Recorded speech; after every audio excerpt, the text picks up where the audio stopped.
శ్రీ గురుభ్యో నమ. ఒక చిన్న కథ. ఒక అడవిలోని కుందేలు సమూహం ఉంది. మీటింగ్ పెట్టుకున్నాయి అందరూ. ఏంటంటే, ఎందుకు మనం ఎప్పుడు భయపడుతూ బతుకుతున్నాము, చిన్న శబ్దం వస్తే చాలు భయపడిపోతాము, ఎవరేం చేస్తారో తెలియదు అనేసి భయపడిపోతూ, ఈ భయంతో మనం ఎన్నాళ్ళు బతకాలి అని చెప్పేసి, ఈ భయంతో మనం వద్దు, లైఫ్ కష్టంగా ఉంది అనేసి, సరే ఏం చేద్దామని అందరం ఆడుకుంటే, సరే మనం అందరూ సమూహంగా వెళ్ళి చచ్చిపోదాం, మళ్ళీ మన భయానికి ఫుల్ స్టాప్ పెట్టేద్దామని చెప్పేసి అనుకుంటాం. సరే డిసైడ్ అయ్యారు. వాళ్ళ పెద్దవాళ్ళని కనుక్కున్నారు, అందరూ మాట్లాడుకున్నారు, స్టార్ట్ చచ్చిపోదామని బయలుదేరారు. ఒకేసారి అందరూ అడవిలో పరుగులు పెడుతున్నారు. ఎక్కడ పడితే అక్కడ చచ్చిపోదామని ప్లాన్, ఎందులోకి దూకి చచ్చిపోదామని.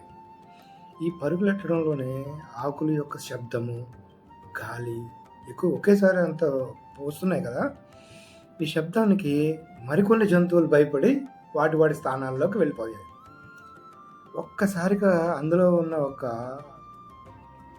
పద్ధతి ఉంటుంది కదా, ఏదో తెలివైంది, అలాంటిది ఆగండి అన్నది.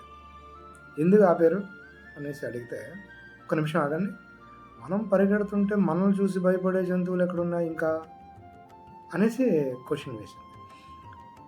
అవును కదా, ఇవన్నీ ఎందుకు పారిపోతున్నాయి, మనల్ని చూసి ఎందుకు పారిపోతున్నాయి అనుకొని, అదేంటి మనల్ని చూసి కూడా భయపడే జంతువులు కూడా ఉన్నాయా, మరి అవి చచ్చిపోవట్లేదేంటి, అవి బతికే ఉన్నాయి కదా, అవి బతుకుతున్నాయి కదా, మనల్ని చచ్చిపోవడం ఏంటి అనేసి ఆలోచించాయి.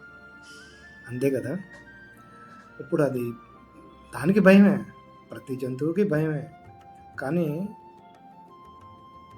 భయం పోవాలంటే చనిపోవడం కాదు కదా, ఆ భయానికి రక్షణ మనం ఏర్పాటు చేసుకోవాలి. ఆ రక్షణే మన భయాన్ని పోగొడుతుంది లేదా తగ్గిస్తుంది. దీనివల్ల, ఈ భయం వల్ల చాలామంది కావలసిన వాళ్ళు కోల్పోతూ ఉంటారు. సో భయానికి సొల్యూషన్ వెతకాలే తప్ప, భయం అన్నిటికీ మనం దాన్ని మన లైఫ్లోంచి వదిలేయడం కరెక్ట్ కాదు.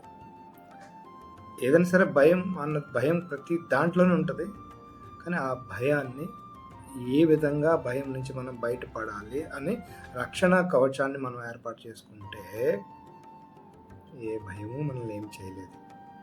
ఆ విషయమే కాదు, అందరికీ తెలుసు, కానీ సరదాగా నేను చెప్దామని చెప్పేసి వచ్చాను.